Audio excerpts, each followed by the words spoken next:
You stupid bitch. Yeah, you're a stupid bitch. You stupid bitch. Thing. You stupid bitch. Might do that again. I think I belched halfway through your intro. Well, good evening, you stupid bitch. Good evening, you stupid bitch. How art thou? I am fabulous. I'm sitting in the aircon right now. I've barely been out of the aircon today Yes. because I'm working from home, and from all accounts, it's been absolutely fucking sweltering out there in the real world. This morning I was in the office, and this morning going to the bus and then sitting on the bus, which was jam packed, was absolute sweat fest. Oh, It yuck. was gross. It was like slimy as fuck. But then I go to the gym at in the morning anyway, like as my lunch break, like at about 10:30. So I get to have another shower after that. So that's You're cool. so committed. I could never do that. Oh, it's you just get into trust me today. I was like, oh, do I have to? I'm like, just go. And as soon as you just pack your bag and start walking, you're there. I cancelled my gym membership today. I was going to ask you, how's the gym going? We went 3 times. Starla cancelled his as well. He has to ring and cancel it today. I mean, tomorrow, because they wouldn't let me cancel his, even though I set both of them up. But he gets a fitness passport in January. Right. So you know what a fitness passport is, don't you? Is it through work? It's through the council. Yeah. It's through the government, and it's like you pay like something like $40 for 2 people for a month. Oh, that's good. It's crazy. Yeah, we're paying like $23 each a week at the moment. Yeah. Yeah, I think Um, mine's 35 for a fortnight at any time. oh, But it okay. doesn't have as many facilities as Yeah, ours has Good got the Life. pool and the squash courts and the tennis courts and all that sort of stuff. That's what you pay for. That you were going to use so often. We were totally going to go and play tennis and have the squash game. We talked about it often, You and then we did. were always too hungover. And then I remember too, you were saying, it's just incredible. We went to the gym and like the amount of time you have of an evening. Like we went, we did our workout, we came back, we had all this time. 3 times. 3 times. Oh well, he gave it a crack. We did. We did give it a crack. Did you get a big cancellation fee or anything? No, because we'd already done nearly after, because we got like 2 months, three. Oh, no, I think we got 6 weeks free or something. And then we had to commit for 3 months to get the 6 weeks free or some shit. So it cancels on the 19th, but we only started paying from the 31st of October, I think. Oh, Um, okay. so it's really cost us a good couple of $100, but Yeah. what are you gonna do? It's Mm. dead money, can't go back. And I mean, if you're not using it, you're just paying anyway. And then, Exactly. The yeah. sooner we cut it off, the better. Anyway, what are we here for tonight? We're digressing. You're Oh, probably gonna have to cut all Jesus. that. Jeepers creepers. This is a podcast that is called Stupid Bitches Say What. It's an Aussie podcast about everything and also nothing, but always with wine, please. And your host, Skye Collett. And Sean Thino, stupid bitch Hipkins. That's Hello. me. Hello, hello. Hello, This week, listeners. it's the penultimate final episode for season 9, our final true crime for the season. Mm, And we are getting festive as fuck. murdery fuck tonight. Both doing a Christmas themed murder for And it our was dear hard, wasn't it? listeners. Because it was only because you put me onto the Homicide for the Holidays show that I had to pay to get as well. Well, I got a free trial with Hey You to get it. Yeah. Well, But Hey I U's quite had, cheap. I think I it's just $7. I pay the I think I pay an annual fee for it, and it's like $60 for the year or Mm, 63 mm. bucks. Yeah, But I right. watch Hey You a lot. I watch Yeah, House of you love, Villains, Below yes, Deck. you They've love got your heaps of reality true crime on TV. it. I don't watch any of the Real Housewives of, Mm, but yeah, they have a good couple of shows on there that I do like. yeah. Well, yeah, it was a bit tough, but I'm quite happy with my topic this evening. I think you'll enjoy it. I hope it's one that you haven't seen, but it's probably one that you have, considering you put me onto the show. Well, the thing is, because we were going through just a routine of, well, when Vinny comes back tomorrow, I'm sure it'll start up again where we watch true crime, true crime. It's like 2 true crimes a night, and I haven't watched any except for the John Benet Ramsey special Oh, while Vinny did was you away. watch it? Yeah, yeah. Well, I've seen so many of them. I know, I know. Was it any good? Because remember, I told you I put it on the other week, and then it started, and they talked about her as a 6-year-old, and I went, "Oh my god, I actually don't think I can watch this," Yeah, because I forgot. I mean, I knew that she was a little tiny girl, but yeah, when they said 6, I was like, "Oh my god, this!" And they're showing the photos of her all dolled up with the makeup and everything. I was like, "Oh my god, this little baby was only 6. That's a yeah, baby." yeah. No, it was I really, couldn't do really it. good actually. So they interview her father um throughout it, and it was just interesting how the police really honed in on trying to make the parents look guilty, and the information they fed the media that was actually false and Mm, led them in, mm. pointing them towards the parents and stuff. It was very interesting with that. And poor Patsy, I mean, she was off her face in one of the interviews they did, just obviously on antidepressants and shit like Mm. that. And you can hear her slurring, and yeah, they just fucking tore them apart. And then they tried to blame the brother Burke, who was quite young. They interviewed one of Thought it because was a he, jealousy thing, didn't they? Because he yeah, was yeah, yeah. jealous of her or something. But Yeah. then, like at the towards the end, it's only 3 episodes. There's a guy that a detective is talking to, who's saying how he did it and all this stuff, and he gets arrested. But then the DNA didn't match. You know Mm. how they found some random DNA, but which could have come from anywhere, I guess. Because that Mm. didn't match, they didn't pursue him, Mm. and he was like the creepiest motherfucker and a pedophile already, and he was saying that he did it, and he How many admits years to has it it. been now? It was the 90s, wasn't it? I think it was 98 maybe. Mm. So yeah, fucking a long time. Poor thing. But anyway, yeah, so as I was saying, so because Vinny and I watch so much, there's a lot of it where I'd be scrolling. So there's a good chance, like even when the one Oh I was doing, gosh. which I knew I was doing from that homicide for the holidays, when I Mm. was watched it again and taking my notes, I was like, oh fuck, I don't really remember any of this. So your one will be, I'm sure, a surprise for me too. I hope so. Because But it's a pretty good one, actually. how has your week been Yeah, thus my far? week has been really great. I've got a couple of things that I want to talk through. Oh, I've changed my notes over because I was writing some notes for next week's episode. So Pause. let me just go to this week's episode, please. Okay, so the things that have happened to me this week, we had a pretty cash weekend. We had a few drinks Friday night, Saturday night, Sunday night, but nothing too much. Just like a couple of glasses of wine and a couple of beers, and we were in bed and we just fully vegged on the weekend. But I got to Saturday afternoon and we were at the shops, and I was like, do you know what I really feel like doing is buying a jigsaw puzzle and having a few Oh, wines, nice. putting the music on, and doing a jigsaw. And we did a friend's jigsaw puzzle that Tyler got me for Christmas a little while ago, and it was really intricate. It was only like the normal size one, Yeah, but they so like, much happening in it. yeah, well, it wasn't so, because I think when there's heaps happening in, they're easier because you can focus on a part of it and find Right. that color and put it together. But it was a Christmas friend scene, and there was a Santa Claus, and the red, there was so much red, and then there was not lots of little bits, there was lots of big bits. Yeah. Um, so we got really frustrated and we didn't finish it in the end because we got really frustrated with it. So Tyler was like, fuck that, I'm not doing a jigsaw puzzle. Anyway, so I started it on, I think I did the outline on Saturday, and then Monday night, I think I stayed up having a few wines, party for one on a Nice. weeknight, Love that. and did quite a lot of it. And I've been obsessed ever since. So, every time I walk past it, I'd probably spend like 10 minutes just putting another couple of pieces in. I've probably got about like 30 pieces to go Yeah. and I'm done. And I've done it Oh, myself. cool. Tyler hasn't stopped it once. And he said to me, "Oh my God, babe, you got through that really quickly." And I was like, "Yeah, I'll help you now. no thanks from you." Like, you could have came in and just maybe did like some clouds or something like that for Yeah. me at one point, but you haven't helped at all.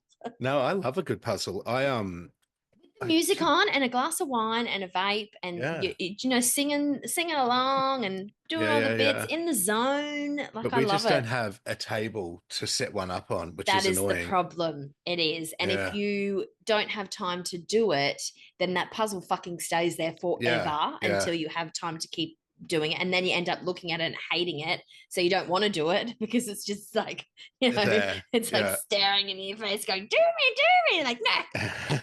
Belinda and I used to, this is 20 years ago before I went to London, so that long ago.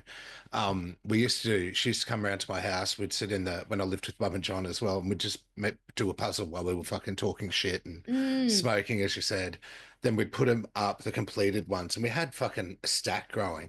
And my mum Mm. came into my room one day and we had it balanced on top of the TV, and she lifted it up for something, and the whole lot of them just fell down the back of the TV. And she's like, I am sorry, son. I am sorry. So that's what you get for snooping.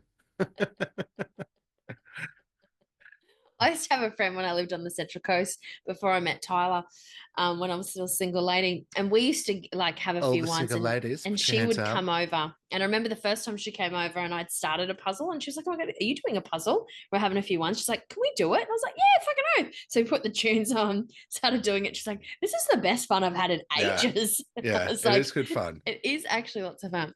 And it's good to do Um, with someone else too. You're right. so the other thing I want to talk about is that this happened. When did I read it? I read it when I went away for work, so it's a couple of weeks ago. But I have literally read the best book of the year. Oh, oh, It good was timing. so good. But I want to read you my Goodreads review because I every time I read a book, I review it, I post it. I'm on two um, apps now. I've been on Goodreads for about 30 years. It's been going that long. Wow. And then there's this new one, which is a bit more interactive that I like. So I post on one and post on the other and, let all the comments roll in. Um, anyway, so my review of this book is excellent. I almost have no words. If I could give this book 10 stars, I would because it's out of Oh, 5. I, yes, I yes. cannot believe that there are some people who gave this bad reviews. I wish I could reread it and not know how it ended. Oh, wow. I love that. Anyone who says this book is predictable is a liar. Also, the kids' illustrations are creepy as fuck, but also one of my favorite parts. So, it's this book, like, so I got it from the library, and I got it, and you know how the library does the large print. You, Yeah. you know that, like, so they have the normal one, and then they have the large print for Oh, people wow. who No, have. I didn't know that. Did you not know that? So I think it's like it's always been the case as long as I can remember. So if you go to get a book and you try to reserve a book, you can get it in normal print and large print. And large print is Right. like proper large print. Yeah. Not ridiculous large print, but larger. So I think it's for people who, are older and Yes, of use course. glasses and stuff. Anyway, so I got the large print version and I'm reading it on the plane when I went away from work. And so it's this book about this girl who is a reformed drug addict. She gets addicted to codeine and then ends up on heroin because she can't, get drugs because she's an athlete in high school and she has a really bad injury. And then she has a car accident and kills her younger sister. And so they medicate her heavily, and then she can never really get off it. Plus, she's grieving and stuff like that. So she ends up getting her shit together, but she's only 20. She can't get a job anywhere. And she gets this nannying job, right? And so she goes to this house, and there's this little boy, he's the only child, and these parents, and they've just come from Spain. They're American, and they've hired her as a nanny, and they know her background, but they're happy to bring her on because the mother's like a psychiatrist and stuff like that. And she is, accepts that she's reformed, drug addict, and yada yada. Anyway, so when she starts, the kid loves to draw, and he's only 5, and he starts drawing her these pictures. So I'm on the plane and I'm reading this book, right? And there's 2 people sat next to me. And as I'm flicking through it, the pictures start and they're proper child's drawing. So these people sat next to me because it's a large book, must have been looking, going, what the fuck is this chick reading? She's reading like a picture book of The children's Hungry Caterpillar. illustrations, right? Anyway, so what happens in the book is the drawings start getting creepy, and the kid has an imaginary friend, and he starts giving her these pictures, and they've got like it's sort of like a character from the Ring with the black hair, but Mm-hmm. it's like stick drawings, and the drawings get better and better and better, and so it's clear that the kid is no longer drawing some of these pictures, and the entity is trying to communicate with the 20-year-old chick who's Right. the nanny through these drawings. Anyway, I'm not going to tell you anymore, but it was one of the fucking best books I think I've read in a very, very long time. And what's it called? It's called Hidden Pictures. Oh, okay. So it has these twists at the end, and the whole time you're like, what the fuck is gonna happen, man? Because she's backed into a corner. The parents know that there's something going on in the house, but they refuse to believe it, and they've seen all these things, and and then they end up sacking her, and Oh, that happens okay. quite early on. Would it But make a good movie? it would make an exceptional movie if they did it well and Do you didn't know, fuck it. do you know what year it came out? It's only pretty recent, I think. So yeah, I knew it. Oh, cool. But yeah, it's a very, very, very good book. I was riveted. I read it like whilst I was because I traveled for work. I started it on the plane, then came home, like and stayed in my hotel, was reading it like as much as I could in the hotel, then reading on the plane home, and then I pretty much got in the door and I hadn't seen Tyler, and I was like, "Love you, got to finish this book." So yeah, it just sort of got winner for readers' favorite horror in the Mm, Goodreads 2022. So yeah, 2022. So yeah, very yeah. recent. Yeah, it's very full on. It's an excellent book. Um, and so the other thing that I know you're going to wet yourself about, is that I've lost my wallet. Oh no, what happened? And I've turned the house upside down. I've turned my car upside Oh down. no, And it's not like, so it's got $10 cash in it, but it's like, my like little your pouch that has all cards my and cards everything. in. Yeah. Yeah, So, and I rang the last time I remember having it, I was buying a coffee at Capalaba Park at Zarafas, and they didn't have their FPOS. So I had to go get like money out because the FPOS wasn't working to pay in cash. And so I paid for my Zarafas. I remember that. And I realized that was on Monday. And I realized on Monday night, because I went to go find it for something, that it was missing. So in between leaving the Zarafas and coming home, it's gone astray. And yeah, I've rang Capalaba Park. There's no transactions on my account, and you can tap. Do you know what I mean? Like, yeah. so I'm reluctant to cancel my card. It's Just in only attached case. to my savings, and at best, we transfer all our money out and put it into the bills accounts anyway. Yeah, same. I wonder if you So put it on top of your car or something, drove well, off, that's what I'm thinking. Or like I've left it in a trolley, or I don't and you've know. checked your car. So I've it's checked under all the everywhere. seats, everywhere. I've checked. The grass is really long at the moment because of all that rain. So we have it mowed out the front. I've gone through the grass, like trying to see You if it's, should, I think it's St. Anthony. You ask St. oh, the, Anthony, yeah. can you help me find my wallet? Let me just, because Vinny, I was talking to Vinny on the phone. I thought he was the dude for travel. What's the I one for thought that's travel? St. Christopher, St. Christopher, travel you're and right. children. Absolutely. Yeah. Yes, yes, yes. But I couldn't find my vape of all things. You, I was like, you where the prayed to fuck the is this saints. vape is gone? Is this vape gone? You are not religious in any way. And then Vinny's like, and then I was talking to him and I was like, I had no idea where it had gone. And it was a new one too. And my other one had gone flat and I just had that. And then I was like, after I was speaking to Vinny and I was complaining I couldn't find it, I was like, oh, last St. Anthony. I literally then hung up from Vinny and 2 seconds later I was like, oh, I remember where it is. And it was in No. covered up there. And that happened to Vinny too with something because he always goes Well, on about that's it. why I don't want to cancel stuff, because I just got my brand new license and I only ever get 1 year because you know how I lose shit quite often.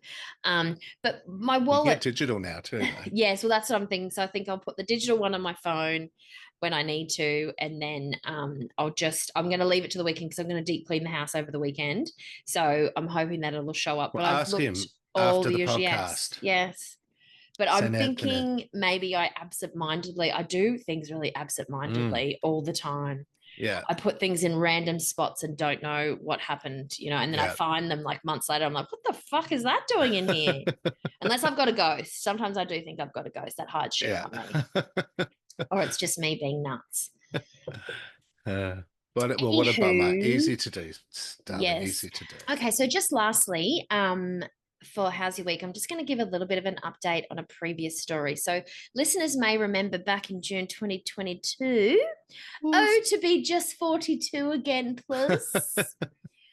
Um, Stupid Bitches Say What, episode 28. I did a little true crime, 28. episode 28. That's what it was. Jesus. Yeah, I know. And we're over 100 now. So it was a long Yeah, time it's ago. 107 now. So I mean, I Wow. was just 42. I just turned 42 because it was in June. I just recently had a birthday. I'd just gone from 41 to 42. And Just now a you old as baby. fuck. Now I'm so much older. So I did a little segment on the Easy Street murders, which occurred in Melbourne, Australia, in January 1977, when Susan Armstrong, 28, and Susan Bartlett, 27, were brutally stabbed to death in their home. Susan was stabbed 29 times, and so Suzanne Armstrong was stabbed 29 times, and Susan Bartlett was stabbed 55 times in what appeared to be a frenzied attack. Suzanne's 16-month-old Mm. Son Gregory was found unharmed but distressed, having been left alone in the house for 3 days Yeah, until that's a lot. concerned neighbours alerted authorities. You remember it, don't you? Mm. The crime scene was particularly brutal as well, if you remember the drag marks down the hall. So, despite extensive investigations and case reviews, the murders remained unsolved until now. Yes. So on 19th of September 2024, Perry Kouramoulis, a 65-year-old man holding dual citizenship of Australia and Greece, was arrested at an airport in Rome, Italy, in connection with the murders. He'd been a student at the same school where victim Susan Bartlett worked as an arts and crafts teacher. His arrest was executed under an Interpol red notice, after which he was remanded into custody in Italy. Authorities from Victoria Police and the Australian Attorney General's Office sought his extradition to Australia, where Victoria Police intend to charge him with 2 counts of murder and 1 count of rape. At the time of the offences, he was 17 years old. Um, Police revealed that he had been a suspect since at least 2017, when he had been asked to submit a DNA sample along with other suspects, but he immigrated to Greece shortly after that without providing DNA to the police. So he didn't provide DNA. That's right. So consequently, police were obliged to wait for him to travel outside the country. His arrest in Rome marked the first opportunity for such an action.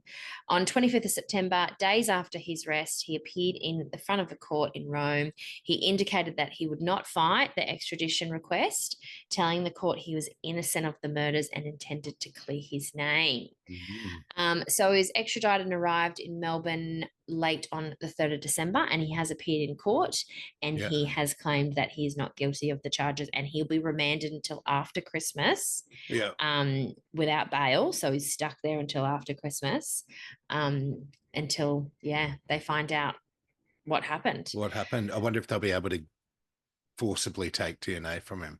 Well, I would say if he's remanded without bail, they must have some other evidence against him without the DNA. Like, that's a pretty big deal. It's been nearly 50 years, and they've gone all the way to Italy. They've got him in Italy. They've nabbed him. They've got him. Imagine the costs involved in all that work. Because they couldn't get him in Greece, I saw on the news. That's right. Because they wouldn't give him up, basically. And then he's left Greece, gone to Rome, and they're like, opportunity. That's exactly what happened. Yeah. So he's gone. But I mean, I don't know how obvious they were about the request to get him, because it'd be pretty silly to just jump to Rome, right? Because unless he just thought they wouldn't come all the way from Australia.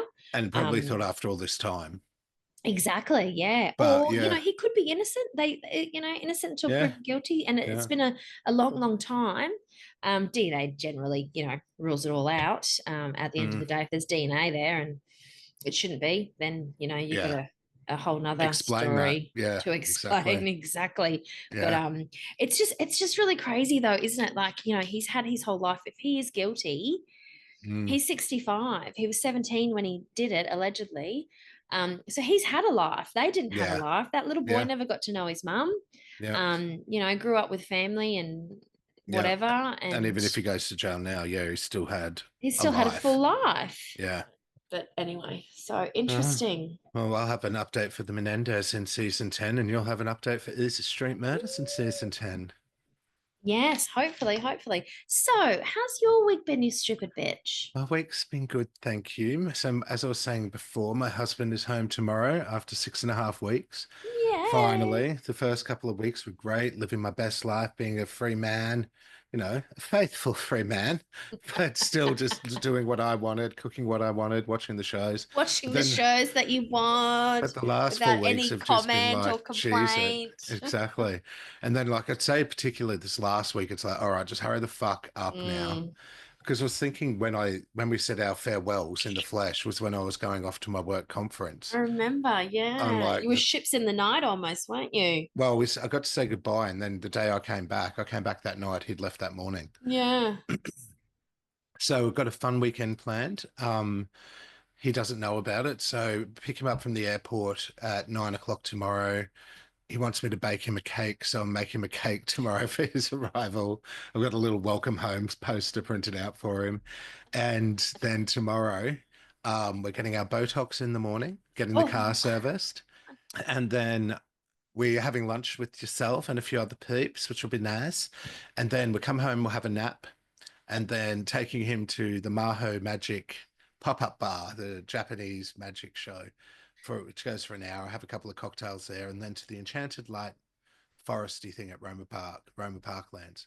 So it'll be good. And then Sunday we're seeing A Very Naughty Christmas, which he knows about. So we've got a fun weekend planned together. The other thing I've been doing this week is on Stan. They have, and I don't know if other streamers do this, but Stan have where you can watch your TV shows, but just all the Christmas episodes that are in that show. Oh, So yes, yes. each year I've watched the Will and Grace. There's about 6 episodes, I think, of those, or 7 that are all Christmas. And I watch them again every year. And this year I watched there was a Golden Girls one. So I watched that. There's only 2 Christmas episodes in all the series of the Golden Girls that they Wow. have. And that was quite funny. One's early on and one's later on. So you see like the different hairstyles. They try to funk them up a bit. That was cool. They have The Office You know, US, some of them were only in their 40s. 50s, I think, wasn't it? No, Early. I think Blanche, the younger one, she was at like 46 or something. Jesus Christ. I know. That's younger than me. That's a year older than Because you. remember, there was Dorothy and her mother, Yeah, and then and there there was was only Betty about White's 5 years character, age difference between them. and then there was Blanche, and Blanche. she was the Oh, youngest one. Blanche. Yeah. Yeah. Um, they have The Office US. I put on that to get a taster. I didn't really get into it at that point. Oh, the thing about The Office is you've got to go from the beginning because if you don't understand the characters and they're, like who they are, it won't be funny. But the other one that I did, and I've never watched any of these episodes, was 30 Rock. And I've watched 2 of those Oh, Christmas okay. episode, and that was actually surprisingly hilarious. My And I sister think I'm going loves to give 30 that, Rock. yeah, I'm going to give it a crack. I mean, it's got great actors in it. Oh, I love Tina Fey so much. She's the best. I've tried. I think I watched 1 or 2 and then I never got past it, but it was years ago. So I Yeah. think I might give it another crack, actually. It's a good Yeah. idea. And the other festive thing is carols have been playing all week with Christmas FM, sitting in the lounge at night as well when I'm instead of just going straight to the bedroom because Vinny's not here and watching TV in there and just sort of surrounding myself in the Christmas lights and stuff like that has been nice. The other quick update I wanted to give was we went out last Friday. Excuse me, for Sandra, who listens to the show, to Sandra. she celebrated her 60th birthday, and so she got some work peeps to go to this restaurant in Tenerife called Richard's Tasty Corner. And fuck me, man, what a hoot. So they have, I think we got there at about, booking was 6. It shuts at 9:30. It cost us all $95 a head after the bill was worked out for, and most of us came out rolling drunk, bellies full. At one point of the night, she'll just come around the owner and just starting with or giving all these props to people, these huge pink wavy fans, these plastic sort of uh, Chinese plastic heads of like sort of little Chinese dolls that you put over your head, the dancing lying heads. Karaoke comes out. It just turns into this No. complete new dimension of warpedness. It's fucking hilarious. It was so much fun, and I want to go there for a big party. So we got to go. Oh, that sounds Richard's Tasty amazing. Corner. But yeah. Oh. But now, because we forgot and I forgot, what are you drinking, you stupid bitch? Just on the vinos. I think last week I was drinking vino last week too. I think the week before I was drinking beer. I was nearly going to just have a couple of beers, but I've decided to get on the vino. So I'm just Yes. drinking Summer House. I've definitely drunk this on the podcast, not to be confused with Mud House. Or Summer House, the bottomless brunch. That's true because that's spelled with an A. Summer. That's right. Savvy B 2023 from New Zealand. It's got a lot of awards there. Look at that. Oh, very good. And it's nice. It's no mud house, but it's nice. It does. I drank a really yuck Savvy B that cost me $20 on the weekend, and it It, was something Lobster Island or something. This really cool picture, and it was just ick. well, that's disappointing. I $20 is a know. decent price for a bottle of Yeah, wine in our repertoire it was anyway. ick. And what are you drinking, you stupid bitch? I am drinking a Palazzo, New South Wales, Shiraz 2022. It has got an award, a 2022 Halliday Wine Companion. 5-star, not an award. I think that came in my. That's like a made-up award, if you ask me. I'm sure I had many of them as a Gave it child. to themselves. Yeah, put this on there. And I think I got that in my 9-pack of naked wines that I got for $50 Yes. that I was telling you about. I should really get back into naked wines because I spend a ridiculous amount on wine. I'm thinking about It's getting back into it. atrocious. Yeah. And because I don't ever get Shiraz, good pair days knows I don't get Shiraz. And when I did my shop the other week at BWS, it was all just Cab Savs or Merlots. So yeah, and it's. And you know, I've been super into the reds lately. tasty. I just got white tonight because it's, you know, a lesser drunk than drinking the reds. But just every time I go to the bottle shop lately, I've just been, give me a Cab Sav. And you know what I'm like? I go through my white stages and it's just all white. Yeah. But then I just turn around and I'm just like red. And normally I'm red in the winter time. Once it starts getting cold, nice I'm like warmer. all the reds. But it's summer and I'm still like red meat all the time. And I'm chilling my reds as well at the moment. I always chill my red. Always chill my red. And when I go to a restaurant or the pub and get a red, I always ask for ice. Yeah. Always. Nice. And this is actually quite a heavy Shiraz. I always thought Shirazes were a bit more lighter, but no. Shiraz is the heavy. Shiraz and Merlot, I think. I can't remember which one's more heavier, but I think they're both heavier because the Cab Sav is the lighter out of the darker reds. Yeah, but that's a dark red too. Yeah, I love it. Yeah. I love a heavy red. I do. I'd love a Cab Sav. It's my fave too. Yeah. Twins. Twinning. All right, should we get into it? Yes. So give us a brutal rating. How brutal are we going tonight? It's brutal. It's not. So I'd say I've only done one brutal one out of the season. Does that mean I get to carry that one over to... No, you don't. And also, again, you can't be the judge of the brutality. I need to be the judge of the brutality, or our listeners who haven't contacted us about their judgments of the brutality. Calling you out, listeners. Apologies. You can get us on socials. Come on, just send us a DM. Slide in. It's pretty sad, but I don't think it's like gruesome brutal. So I'm doing the Wholaver family murders. It's spelled Wholaver, WHO, but they pronounce it Wholaver. I'm pretty sure I know about this one during all my research of the Christmas because it took me ages. I told you to stay away from this one. No, but I had already researched before you gave me the tip of watching A Homicide for the Holidays. Right. And it came up on there, I'm pretty sure, because there's a couple, because it's a... No, I'm not going to say anything, sorry. Yes, keep your mouth shut, please.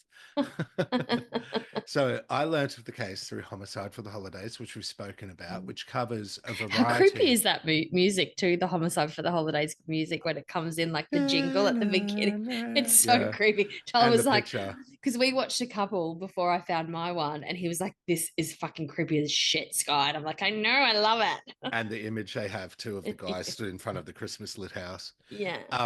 But they cover a variety of American holidays throughout the series, and they have the most incredible names for some of their episodes, such as Thanksgiving, Red, White, and Blood.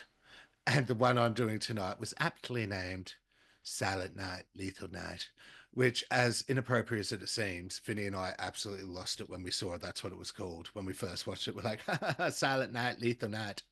I really wanted to watch some of the 4th of July ones because they sounded really good. But I was like, no, focus, Skye. Christmas. Don't go off book. Christmas only. Yeah. So, all right, picture it. It's Christmas time in Middletown, Pennsylvania. I'd love to go to Pennsylvania. It's a small, quiet town. One of those places where Christmas Eve looks like a Hallmark movie. Snow-covered streets, twinkling lights, neighbors probably sharing plates of cookies and wishing each other a Merry Christmas. Together. Classic small town holiday vibes. Living in the town are the Wholaver family. Wholaver. Mum Jean, Dad Ernie, or Ernest, if you're naughty, and their 2 daughters, Victoria and Izzy, born 5 years apart. Each Christmas Eve, the family travel a 2.5-hour drive to Jean's parents' house for a big family Christmas dinner. They stay the night and then do the presents the next morning. 2.5 hours? Who's drinking that night, plus? Well, they stay the night. Oh, So they stay the night and lucky. then do presents the next morning. And Jean's sister goes along as well. So it's like a big family tradition for the whatever her maiden name is, family. And maybe they do the husband's family Christmas night. Who knows? I'd like to think they would share it around, you know. It's only right. One just nearly came out of my nose. Growing up, the dad would take the kids hunting and fishing while the mum would keep herself busy with work. Oh, And surprise, Jean's, surprise. but Jean's smart and she keeps bettering herself academically. So she did some work in X-ray stuff. I'm not sure what it was, like lab tech or something. I didn't make the proper note of that when I was watching the app, but I remember her sat in front of a computer with knobs and shit like that and had something to do with X-rays. I thought you meant he was taking the kids fishing while she was cooking the Christmas dinner. Oh no, no, no. He'd just take her out while she'd be working. And she would always, and then she would sort of, as I said, better herself academically. So while the father dropped out of high school and he was never keen to do anything more education wise, which is fine, but it did cause some tension within the family as the girls got older because he didn't seem to have any kind of ambition, that kind of thing. And she wanted to obviously keep making a better life for them, cause some Sure. stress. Anyways, let's go to 2002. Earlier that year, Jean and Ernie separate. So it's a bit of a different Christmas coming up for the family. Mum Jean and her daughters Victoria, now 20, and Izzy, now 15, all live together, along with Victoria's 9-month-old baby, Madison. Even though it's a different Christmas for the family, it's also exciting as it's the baby's first Christmas. So Jean's going to have her first Christmas as a grandma, Victoria as a mum, all that jazz. So they're all excited for that. The plan is the same as every year. Christmas Eve, head out to Jean's parents for dinner, celebrating with the family, yada, yada, yada. However, that night, Jean's parents and her sister await the arrival of Jean and the rest of the clan. As time ticks on and there's no sign of them, Jean's mum starts to get worried. It's snowing outside and Jean's never late. So the parents call Jean's home. There's no answer. They check weather reports, road closures, all that shit. Call up to see if any cars matching Jean's had been involved in any accidents. Nada. They call the police and have a chat with the police about it. The police tell them not to worry, they're probably just caught in traffic or bad weather. And it's 2002, so mobile phones, even though they existed, they probably weren't as common as they Weren't were common. today. Yeah. And the signals, if they had any, were probably fucked from the snowstorms. Mhm. Christmas rolls around, It's Christmas Christmas morning. Eve. It's super busy. It's like just Exactly. a family who may be running late. Well, do you remember you'd go to Big Day Out in 2002 and you'd send a message to your friend, but because you're in such a highly populated area, it would take an hour to actually deliver the text message, even though they'd be like in Big Day Out with you. See, I didn't even really remember having a mobile phone until Link was born, which was 2006. Oh, really? My Yeah. ex-husband and I, we shared a mobile phone before then, and then it was only really, Well, everyone still had the house phone and everything yeah, majorly yeah. back It then. wasn't like you really used it that much. I didn't even really remember texting that much. Yeah. So, Now I'm like, only text me, never yeah, call, exactly. I because don't I want to hear won't your answer. voice. I do not want to hear your voice. So, anyway, Christmas morning rolls around and there's still no sign of Jean and the girls. Jean's mum calls the police again. An officer gets the job. It's 7 a.m. Christmas morning now. He goes to the house and he knocks on the door. There's no answer. He slowly works his way around the house, um, knocking on windows that are high up. He gets to the garage and he sees that one of the small little windows is smashed out. He's like, oh, but then he doesn't think too much of it because so many of those garage windows are smashed out in homes and they're so small, really. Mm. Anyway, he tries to open the garage door and it opens. So he rolls open the door, and this is when he starts to worry because the family's car is still in the garage. He makes his way to the door that joins the garage to the house, and he tests it, and it also opens. And he knows then that something's not right. He goes inside the house and he calls out, police, anyone here? You know the drill. Then, as he makes his way into the house, he sees this archway and he goes through the archway from the hall into the kitchen area. And that's when he sees the female body laying on the floor. He goes over and she's cold to the touch, and he knows immediately she's dead. Oh, Gunshot wound to the head. He immediately then calls for backup, and can't believe he's got a homicide on Christmas Day. Backup arrives, and when they do, they hear a noise upstairs and they're thinking, fuck, the killer's still here. So they slowly go up the stairs to investigate. And as they reach the top of the stairs, they see another body laying on the floor and the source of the noise, which is 9-month-old Madison, alive, Oh still in the God. crook of the woman's arm, gripping onto her blouse. They immediately grab the baby and head downstairs and call an ambulance to assess the bub and make sure she's okay. And then they continue clearing the house. They make their way back upstairs and they find a third body laying in her pajamas with her back on the bed, Oh, the dead. 15-year-old. They clear the rest of the house and then the place is taped off as a crime scene. Full fucking forensics start happening. As they investigate the bodies, they're able to determine the woman in the kitchen is 43-year-old Mother Jean, gunshot wound to the Mum. head. The woman in the hall is 20-year-old Victoria, mother of Madison, who also has a gunshot wound, but in the top of her head. And finally, 15-year-old Izzy, who's shot in the forehead at close range. And they can tell this as there's a burn mark on her head from the gun. And they also notice a burn mark on her hand as well, which they think was a bit weird. They continue their investigation through the house, and then they find in the Put her garage. hand up. She's put her hand up to try to stop it. Gone through. So they immediately find. Oh, sorry. So they go into the garage. The automatic garage door is disengaged. That's what they see. It's been pulled apart, so it's easy to open. Blah blah blah. Without a buzzer. They immediately then think it's someone familiar with the house, that the victims knew the killer. One of the officers picks up the phone to see if there's a dial tone, and there isn't. And then that's when they discover that the phone lines out the front have been cut. So besides the broken window, which were, as I Hashtag premeditated. said, yes, Not so, manslaughter. So besides the broken windows, which were pretty common, as I was saying, for garage windows or was aroused, there's no sign of forced entry. Like no doors are smashed open or, the garage door's not fucking bent to lift. Again, pointing to the killer being known by the victim. Did they let him in? Yada, yada, yada, or them in.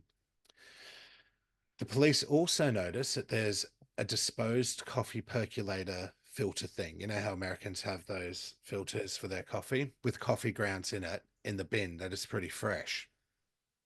So from that, they're able to determine that the mother was shot as she was putting the grounds in the bin and figured this was something she was doing around the morning of Christmas Eve. Right, because they were ready to head off. She was getting up ready to make coffee.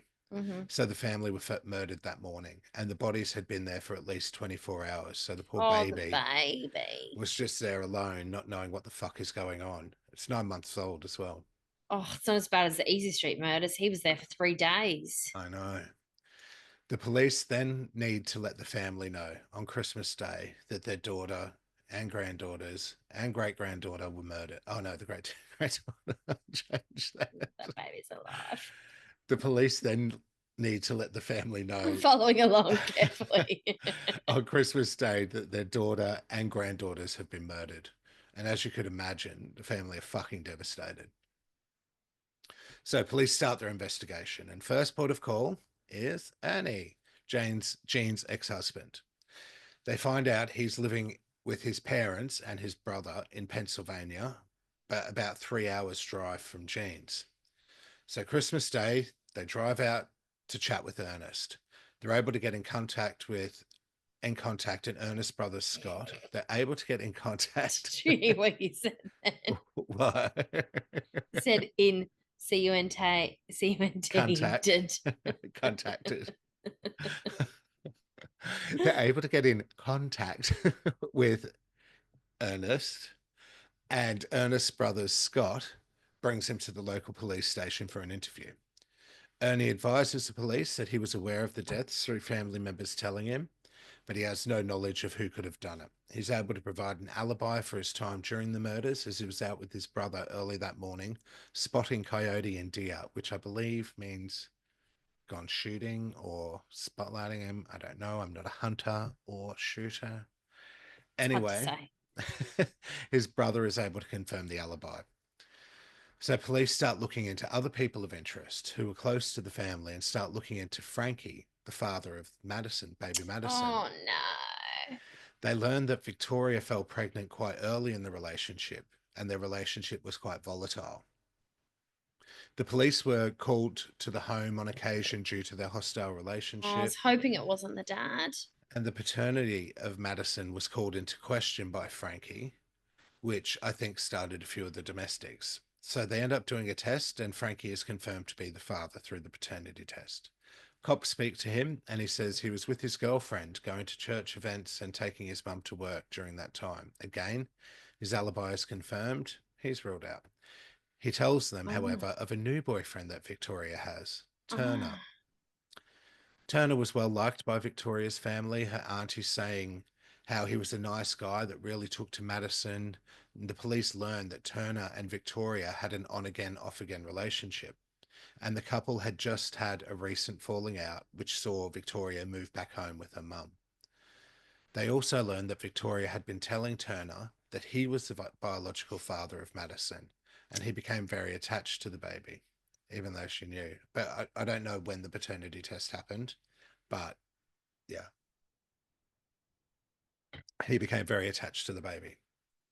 Turner is also a locksmith, and Gene had used his services recently to change the locks on the house, which raises the police's interest as they believe a forced entry could have been staged with the broken window and the killer had a key all along. Upon questioning Turner, they note that he appeared quite distressed and also had an alibi attending Christmas parties at the time, another alibi that is also confirmed. So the police are like, fucking hell, trying to find a lead in this. So they go back to the family to gather more information. Upon talking to Jean's sister, they learn of a phone call that she had had with Victoria earlier that year. Victoria called her auntie in hysterics, just screaming, "He promised it wouldn't happen. He promised if I kept the secret, it wouldn't happen to her," and continued ranting, going on about he, until the auntie goes, "Victoria, take a deep breath. Who is he?" And Victoria replies, "It's Dad." And then Victoria comes out saying that her father had sexually abused her as a teenager and promised Victoria if she kept it a secret, he no. wouldn't touch Izzy. So Ernest has now moved on from Victoria to her sister Izzy. And I'd say that this had been going on for a couple of years, and Izzy's then come out and said something to her sister. Oh my So the God. sister's lost her shit because she thought she was protecting her sister by keeping this secret that he'd done this to her because he promised he wouldn't do it to Izzy. They tell their mum, and the mum goes to the police with the girls. And the mum was also abused physically by Ernie. So it was the dad. Ernest, of course, denies the allegations, but the court orders that he has this about the sexual abuse. He denies the allegations, but the court orders that he is to have no contact with the family or go near their house. The mother's able to get a restraining order on him because he, as I said, abused her physically, and a date is set for the allegations to go to court. Then on Christmas Eve 2002, the three witnesses against him are murdered. Police get a warrant for where Ernest is living and the vehicle that he'd been using, which belonged to his brother Scott. They search the house, they don't find any weapons or evidence, but when they search Scott's car, they find a notebook. And written in the notebook is, in quotes, "We were out spotting deer and coyote." Just that. And the cops are thinking, like, why the fuck did he have to remind himself that he did that with his brother Ernest? So they re-interview the brothers. Ernest has a defense attorney for the case his daughters had against him for the sexual abuse, who tells Ernest not to say anything, so he doesn't. Police then go after Scott. They begin questioning him again, and he backs up his story where they were throughout the night spotting deer and coyote, how they stopped to get food, etc. And they keep interviewing for a few more hours, interrogating him. They decide it's time to really push him, and so they show him the crime scene photos of his sister-in-law's bodies and the body and the bodies of his two nieces. Scott breaks down crying, unable to take it anymore, and comes clean that the alibi was a lie that his brother created. He said that his brother hit Scott up to go back to Jean's house so he could collect his dog. Anytime someone comes to you and says, "Hey, can you be my alibi?" The answer has to be no. Like, come on. Or, yes, give me the info, and they Yeah. go to the police. So anyway, he said that his brother hit him up that morning, to go back to Jean's house so he could collect his dog. Which, can I say, I realized as I was typing up these notes that they don't say if the dog was alive, or what happened, or if there is a dog now or not, or whatever. If he took the dog, you don't know. Anyways, he just Critical tells detail, critical detail. I know. He tells Scott that he wants to get the dog, and Scott agrees to drive him the 3-hour drive against his better judgment, knowing that Ernie isn't meant to be anywhere near the house or Jean. According to Scott, when they drove past the house and saw Jean's car in the driveway, he says, "Good," and then makes his brother drive a short distance away and park the car, getting him to wait. So again, that was another thing. Like, he says he saw it in the driveway, the car, but the cop had to open the garage door. So unless the garage door was open, I don't know. He must have pushed the car in or Or driven push the the car in car because in. he didn't want people to be like, oh, they're supposed to be away for Their Christmas. car Why is says, their car still there? yeah. So they don't explain that in the episode, but still, I think that's a good idea. A good reasoning. In getting him to wait. It's about 4 a.m. at this stage on Christmas Eve morning. After an undisclosed amount of time, Ernest runs back to the car and tells Scott to drive. Get out of the area. You wouldn't believe what I've just seen. Scott's asking him, what? What was it? And Ernest replies that again, he can't say. He'll tell him later. Just get out of here. So it sounds like Scott's saying his brother jumped in the car and they were already murdered. Yes, and he felt like he had to protect his brother, but also question the alibi situation, Yes, please. exactly. As they're driving Although back I to, would protect my sister to the death, so she even would if never murder anyone. Like, come on, even if she killed Aaron and your nieces. she would never do that. Come on, I my know, but sister. that's what I mean though. Like, if they did, you'd be a bit more, I think I'm going to tell on you. I'm telling mum at least. She wouldn't be coming to me and asking me to give her an alibi. I tell you that now. She'd be like, beside them, being Yes. like Well, you comatose. can't use that as an example then, you stupid bitch. All right. So as they're driving back to their parents' house, they're in a remote area, and Ernest tells his brother to pull over. I personally would have started shitting myself at this point, going, oh, what's going on? Anyways, he sees his brother walk off into the woods with a pistol. I also probably would have drove off at that point. Bye, bitch. Teddy, Anyway, what are you doing with the pistol? I'll be back in a minute, okay? Just wait here. I'll tell you the story later. I don't want to talk about it right now. Anyway, Scott waits, and when his brother Shake T doesn't emerges, listen to the podcast. I know, I know. Scott waits, and when his brother emerges from the woods, there's no longer a pistol. Police then go search the area of the woods that Scott says he pulled over at. They search for a few hours and can't find anything. Then an officer looks down a little ridge and he sees something bright orange that just looks out of place, like in a little crevicey type thing.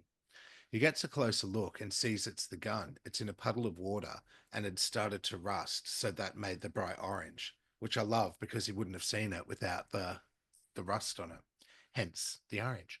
Sucked in earnest. I quote my note, sucked in earnest. They are able to determine it's the weapon used in the killings.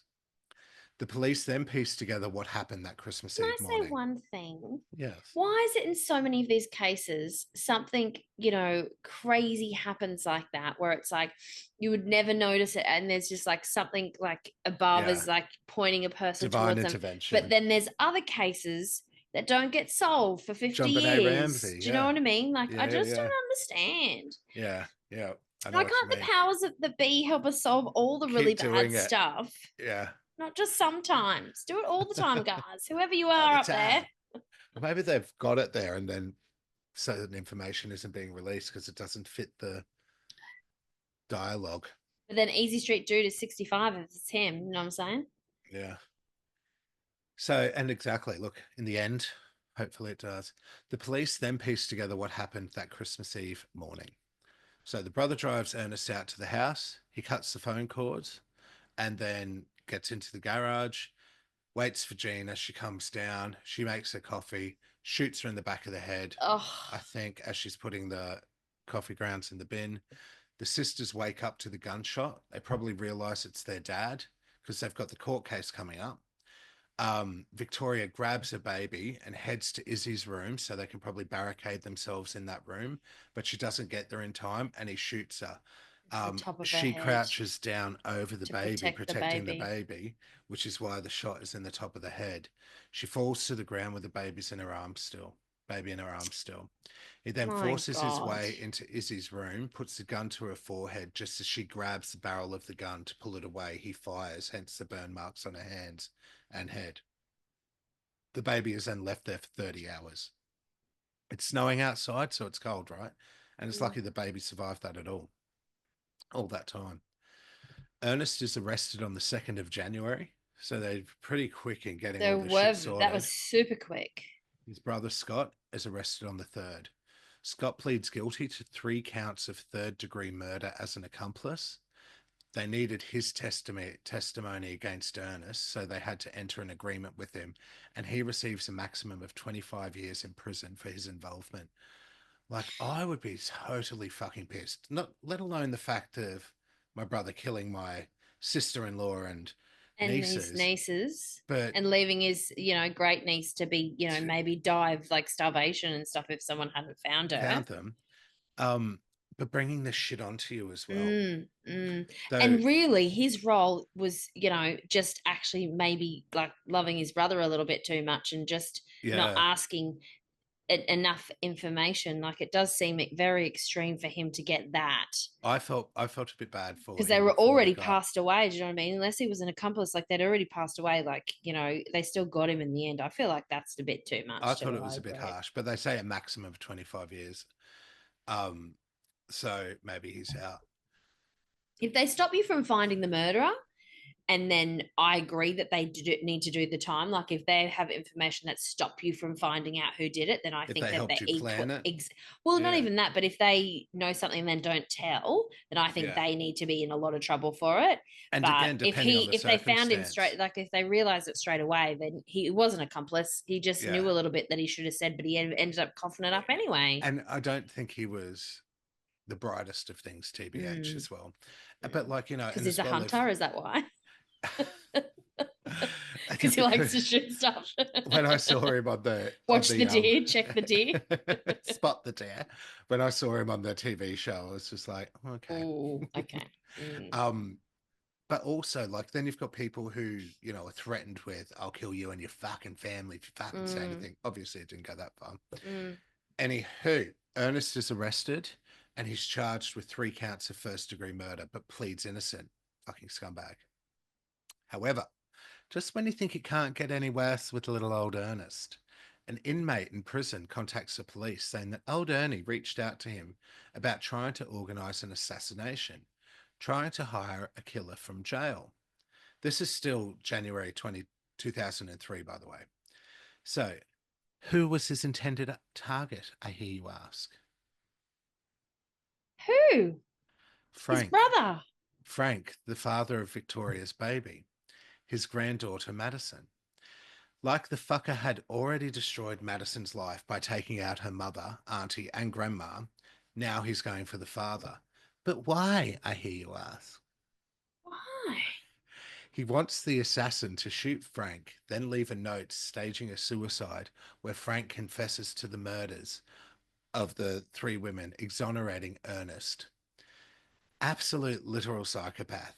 No There's a connection. reason why he didn't have any dreams or didn't better himself is because he's a fucking idiot. Yeah, is a complete psychopath. No connection to anyone else's emotions. It's all just about himself.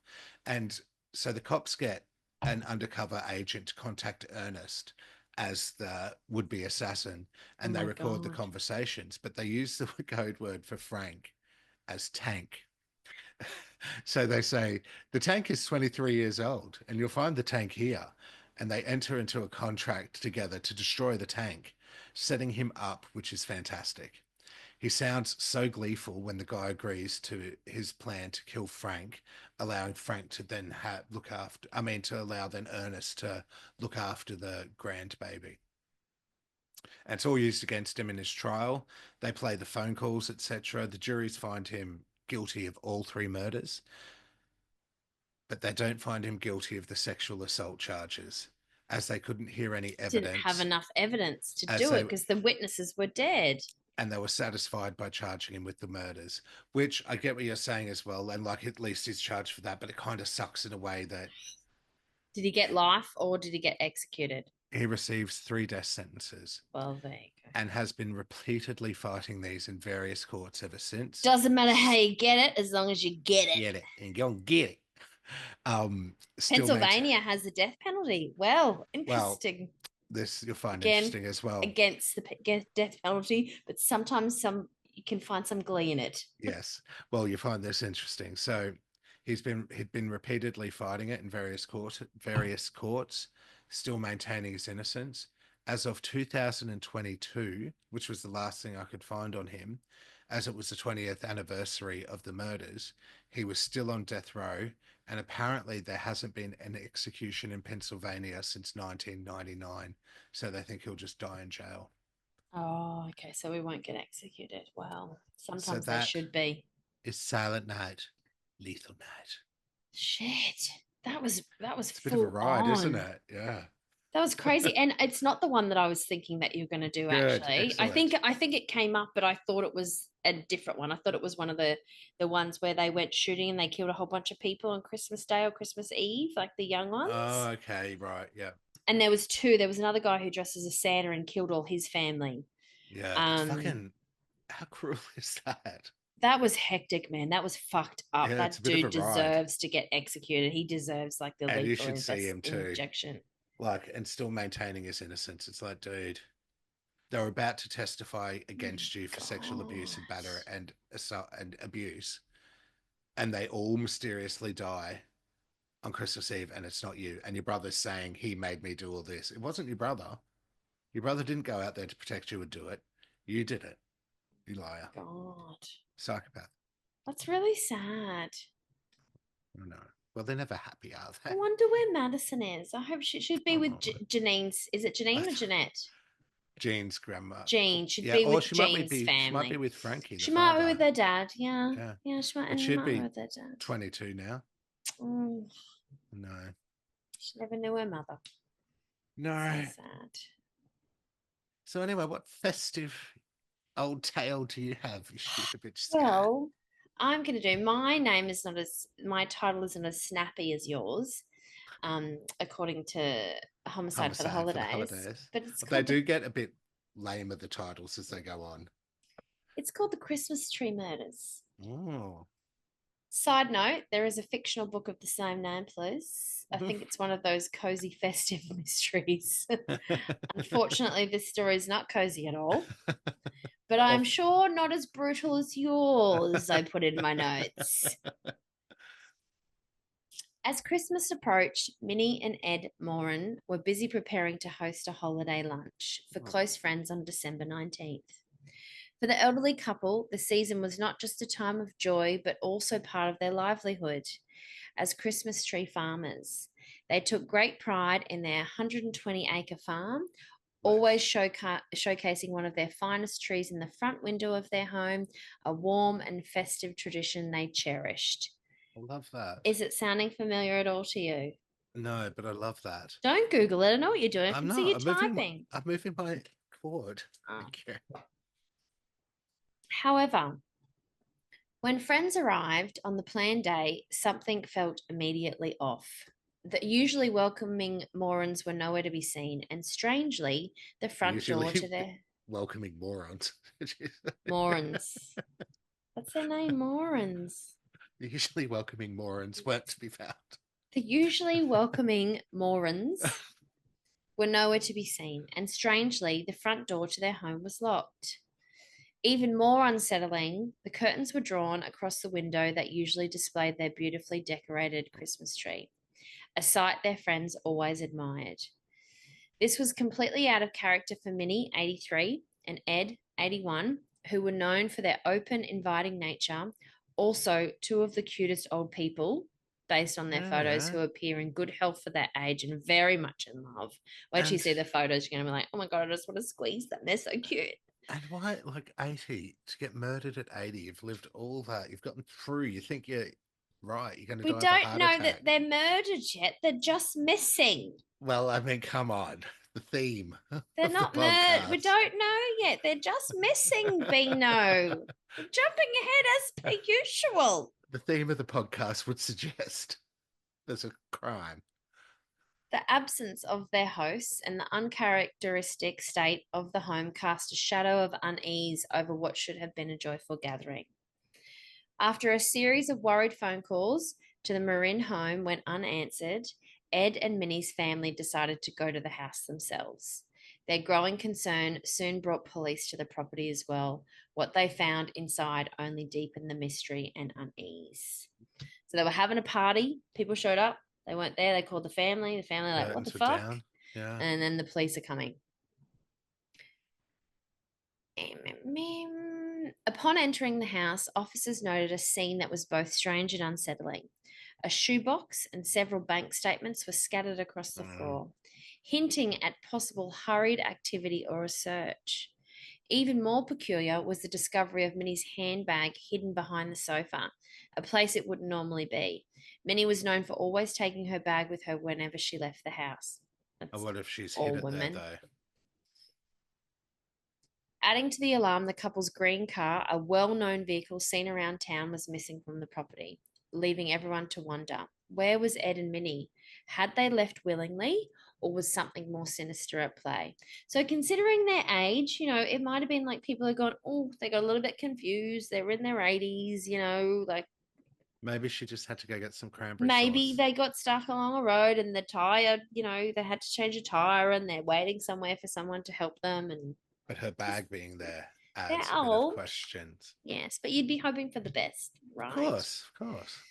The answer came the next morning, beyond any possibility that family or friend could ever even consider.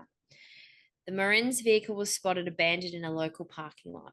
What awaited investigators inside was shocking. The front seats of the car were soaked in blood, so much that it had seeped through the door gaps onto the ground below. Oh my God. The dashboard bore the unmistakable marks of shotgun pellets, suggesting a violent and brutal attack had taken place. But the nightmare didn't end there. As police continued their investigation, they braced themselves for what would soon become an even more horrifying discovery. Lucky. On Christmas Eve, the grim mystery surrounding Minnie and Ed Maurin's disappearance came to a devastating conclusion. A logger discovered something in the forest that he thought at first was a department store mannequin. As he moved closer, he realized his mistake. The authorities arrived shortly after to the logger's shocking discovery: Minnie and Ed's bloodied bodies dumped near a forest road. A tragic end to the elderly couple's sudden and violent ordeal. Their clothing to have Christmas lunch with their friends. That was so cute. Wait till you see the photos. Their clothing disheveled and partially removed from being dragged from the car into their final resting place. Ed's dentures found discarded somewhere between the placement of his and his wife's body. The news shattered the tight-knit community, casting a somber shadow over what would have been a season of joy. Imagine all this happening at Christmas time. I know, that's what I was thinking about my one too. Like, how do you celebrate Christmas ever again? In the documentary, they're all just like, we can never, ever have a Christmas celebration now, like even all these years. So this was guilty. 1985 that they went missing. You know, they just could never really it would always hit like it was just ruined forever. When this happened, Christmas just became sad, recalled family friend James Shriver in an interview. It changed everyone's life. They were such nice people. The Maurins had been beloved members of their town, churchgoers, active and respected within the community, and their brutal deaths left a lasting scar on all who knew them. At the crime scene, investigator Roger Eli uncovered horrifying details.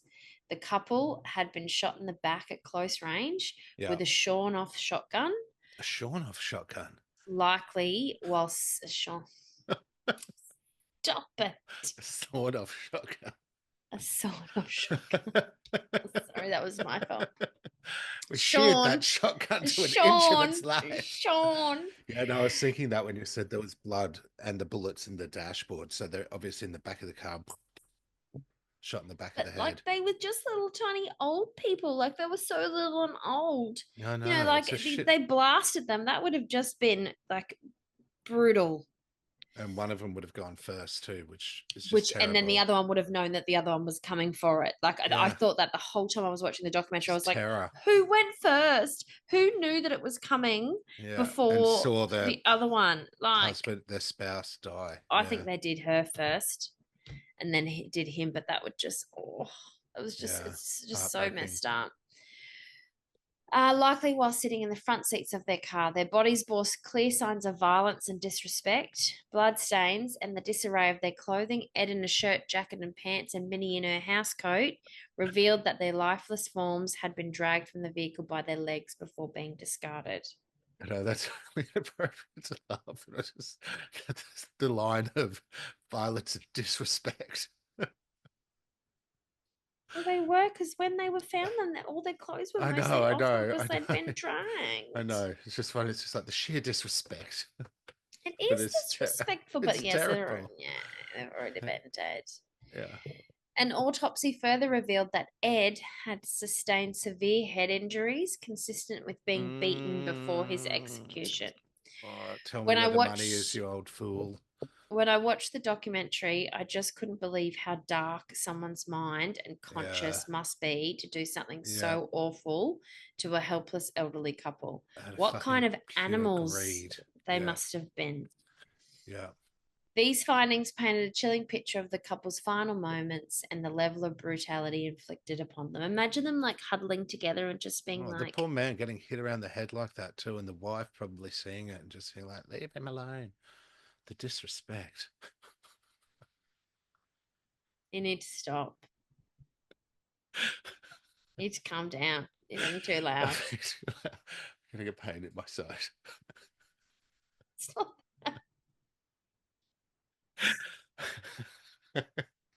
Okay, Oh my it is a God. comedy podcast too, people.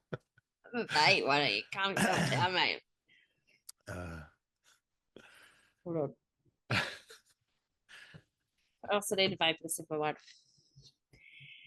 As police scrambled for answers, crucial details began to emerge. Investigators learned that on the morning of their disappearance, Ed had visited a local bank and withdrawn $12,300.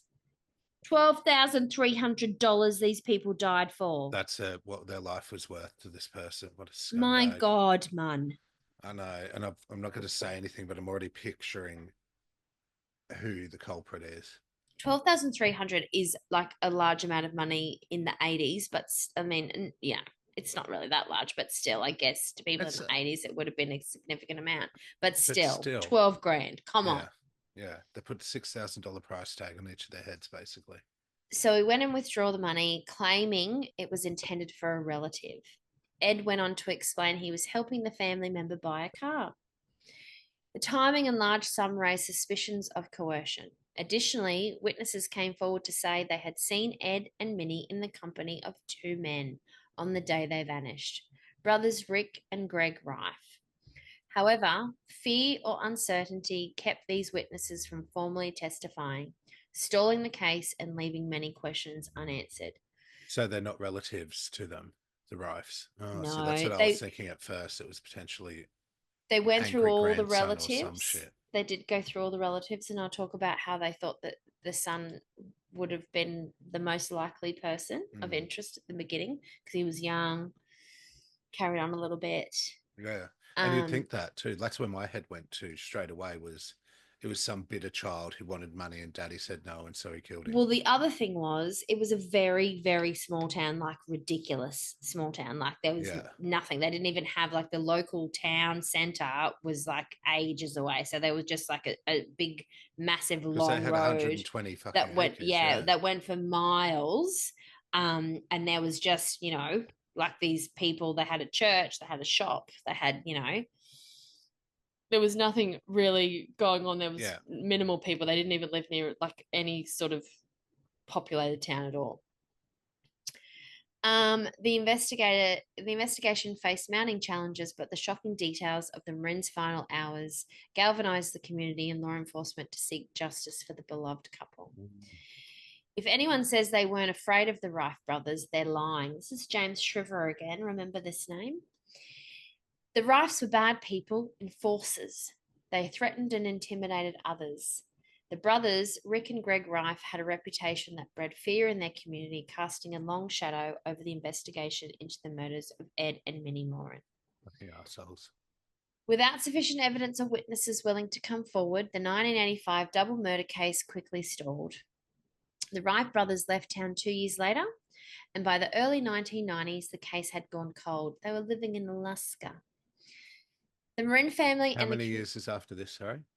So 1985, they passed away, and then they moved away. The brothers moved away 2 years later. Right. And by the 1990s, the case had gone cold. The Maurin family and the community were left in anguish with no justice for the elderly couple's brutal deaths. A breakthrough came decades later in 2010 when a newly appointed prosecutor, Jonathan Meyer, took charge of the case. Meyer, who had just been 14 years old when the Maurins were killed, reignited the investigation with determination. He and his team began piecing together evidence and revisiting old leads, uncovering enough to finally make a move against the suspects. One of these leads were Rick's former girlfriend, Barbara Kendall, who was at the time in prison on drug-related offences. She testified that Rick and Jeff, the brothers, had been in possession of large amounts of cash right after the murders, which was out of character because they were out of work and had many financial struggles. Rick helped her buy presents at a celebration at her sister's house on Christmas Day for the children, arriving with a large amount of alcohol, cocaine, and other drugs. She further claimed Rick had confided in her that they had forced the Maurins to withdraw money from the bank before eventually killing them. She died also, just after she got out of prison. In July 2012, after years of perseverance, police arrested Rick Rife, then 53 years old, in Alaska. He was charged with 2 counts of first-degree murder, along with kidnapping and robbery. Each charge was compounded with special allegations, including lack of remorse, deliberate cruelty, and preying on vulnerable victims. Tragically, Rick's brother, an alleged accomplice, Greg, had died just 1 week before the arrest, escaping prosecution. That makes me so mad. Yeah. Me too. It's like when people kill and then kill themselves. I'm like, just kill yourself fucking first. I know, before you do it, you grub. For the Maurins family, the arrest was a bittersweet moment of relief. Dennis Hadler, one of Ed and Minnie's children, expressed the weight of the decades-long wait for justice. It has been 26 years and 7 months, he said, adding that he had thought about the murders at least 3 or 4 times a day. Hadler's determination to find his parents' killers never wavered, despite being one of the key suspects at the beginning of the investigation. Initially, the authorities looked at financial motive and criminal activities. Dennis had been involved in some petty crime, and he was the person to most gain financially if his parents died. Over the years, he hired private investigators and even offered a reward to uncover the truth. The arrest of Rick Riff marked a significant step in the family's long journey towards closure, though the loss of Greg Riff left lingering frustrations about fully holding both men accountable for their alleged roles in the crime. Imagine killing like 2 old people like that and then going to a Christmas celebration less than a week later and being like, hey, here's some cocaine. Yeah, here's some presents for the kids. Yeah, I know. We never have money, but look at all the money. Yeah, wouldn't that raise some questions? Grubs. Yeah. Scumbags. Rick Rife's 6-week trial in October 2013, so after 1985, brought long-awaited answers to the horrific events of December 19th. So that's nearly 30 years. 1980, I know. The Easy Street murders is longer. It's nearly 50. I'm aware. Over 90 witnesses took the stand. Shit, coming close to 50. Poor dear. It's actually 47 years. I was born the same year. So close. So close to 50. Over 90 witnesses took the stand, shedding light on the chilling details of Ed and Minnie Maurin's murders and pointing to the Rife brothers as the perpetrators. A former drug dealer testified that the brothers, who were also known to deal drugs, had long been rumored to be responsible for the killings. Everyone involved with drugs in the area knew they did it, he said to the court, cementing their reputation as violent enforcers. Among the most harrowing testimonies came from James Shriver, who's the guy I've quoted a couple of times throughout this story, and who was on the documentary talking about how much he loved the family, what a huge part of the community they were, how lovely they were, how everyone knew them. He carried the burden of a terrifying memory for nearly 3 decades. James recounted that at the age of 17, he and his mother, after a dentist appointment, had seen the Rife brothers in a car with Ed and Minnie on the day of their disappearance. He described being paralyzed with fear when the brothers later threatened to kill him, his mother, and their entire family if he ever spoke about what he'd seen. That's what we were saying earlier, yeah. Exactly what you were saying. Isn't it weird how, once again, our cases come together? But so in the documentary, like he's saying that, you know, his mum picked him up, he had a dentist appointment, blah, blah, blah. And then he's driving past and he sees Ed and Minnie in the front seat and the 2 brothers sat behind them, like, which they didn't know each other. So, like, completely random. They forced him into the car. He never told a soul. I call bullshit on this, though. So in the documentary, he cries the whole time at the end. Like, you know, he's like, oh my God, I was so terrified, blah, blah, blah, blah, blah. Like, you know, 26 years later, he comes out and tells them what actually happened. I was like, how do you fucking sleep at night? 26 years, that's a long time. They It's a moved long 2 time. years later to Alaska. I get that, exactly. I get that he was 17. I understand that would be very traumatic. But what about the mother? Didn't she see? She didn't see. Don't know if she knew who the boys were, like the Wright brothers, like because he was 17. She might not have known who they were necessarily because they were, you know. I think there's a little bit more to that story than what he's letting on. Yeah, and his conscience is just, yeah. So he tells the court, for 28 years, I was looking over my shoulder.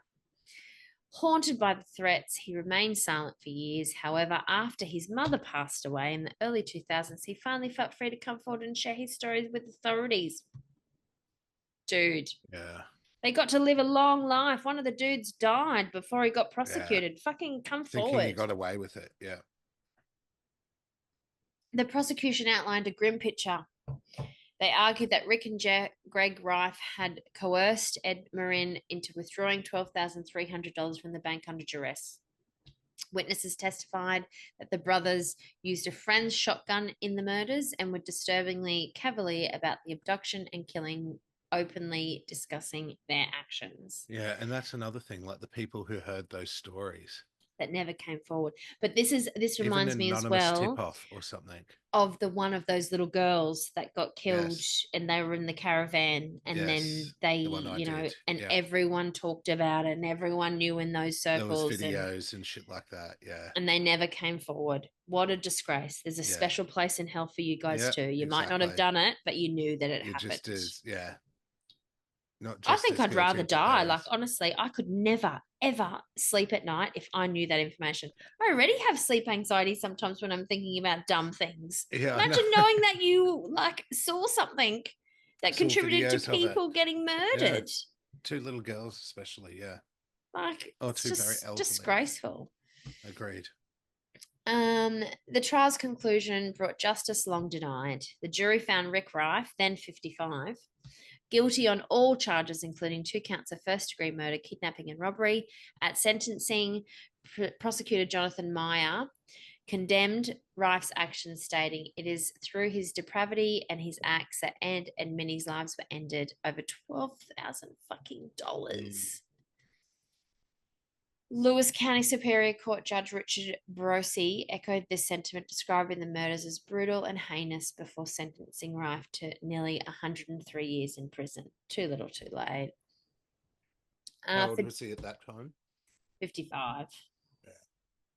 So he would have been like, if it was 28 years before, what? Do the sums. I've had too many wines. I can't do the sums. He would have been a young man. 27? Yeah. Was it 55 minus 28 or was that 17? 27. Anywho, After 28 long years, the conviction offered some measure of closure to a family and community forever changed by the tragedy, never being able to celebrate Christmas with any real joy because, And especially for how many fucking years without knowing what had happened. So there was still the murderer walking free. How could you have Christmas? Yeah. And the brother says, I mean, the son says that, his whole thing was that he had to find out who killed them. And as he was getting on in his life, because he was getting quite old as well, he was like, it's never going to happen. I'm never going to find out what happened to my mum and dad.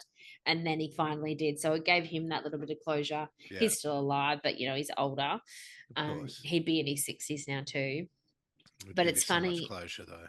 And we've already talked about that. Like, it's because I was doing the update on the Easy Street murders, and he's 65 and he was 17 when he did it, which is maybe why you're thinking 17. Yeah. They found them, but they got to live a whole life. Yeah. Yeah.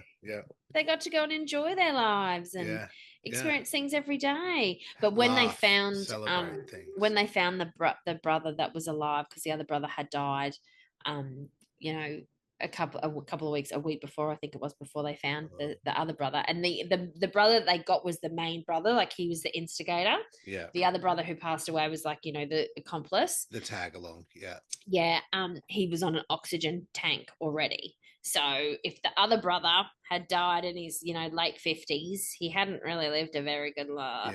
He wasn't a healthy man. Some comfort in that. And then the one that they convicted and sent to jail, like you see, like the images of him in court and stuff like that, and like the court footage, and he's like got his little oxygen tank, and he's old and frail, and he's only 55, so it's like, sucked in. Yeah. Hope you've got emphysema and it hurts you every single day. Every day, yeah. And I hope they keep you healthy enough to fucking that you have to persevere through and just be in complete misery. Yeah.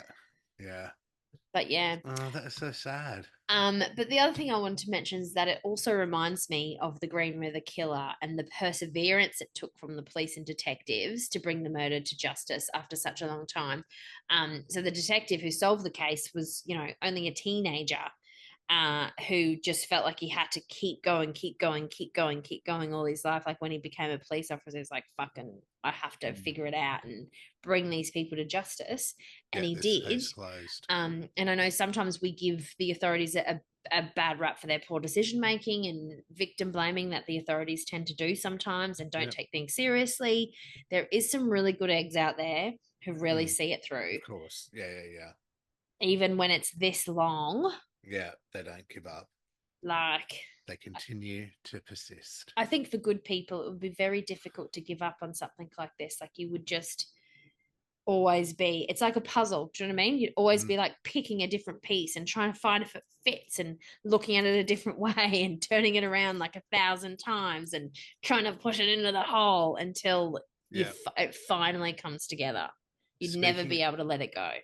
Speaking of which, it just reminded me of a thing on Netflix, a docuseries called American Nightmare. Watch it.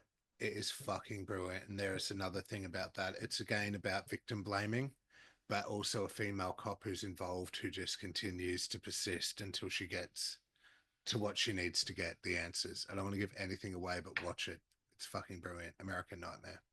Oh, so it's just one series about the one case, or is it just different ones? Yeah, I've seen it. I think I haven't seen it, but I've seen it come up a few times. Yeah, I'm trying to think how but many episodes. Tyler can only tolerate a tiny bit. He really, when I go, let's just watch one true crime, I have to do it for the podcast. He's like, ugh. But when we were watching the homicide for the holidays, we ended up watching 3 episodes, and the Christmas tree one that I just did was the last one, because I said I feel like this is going to be the one, because we watched one where we were like the whole time the chick, it was awful what happened to her, but we were like, bitch, please. Stop making really bad decisions. Oh, yeah. And I was like, I can't do that one. Yeah. No, this American Nightmare isn't gory or anything like that. It's just like, what the It's not even the goriness. He gets really like, it just really affects him. Yeah. No, it's I recommend it. It's kind of like that Gabby Petito,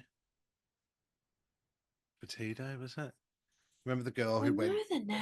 Yeah, she did the influencer life with a boyfriend, and then Oh, and she then he killed disappeared, and himself in then the end. Yeah, he yeah, disappeared. because they It's reckon like it one of was him, those. but his family were protecting him for a little bit, and then they found her body, and then he went bush, and then he killed himself Yes, anyway. Yeah, it's kind of like that, like a journey of just this sort of case where you're like, you don't know what to believe.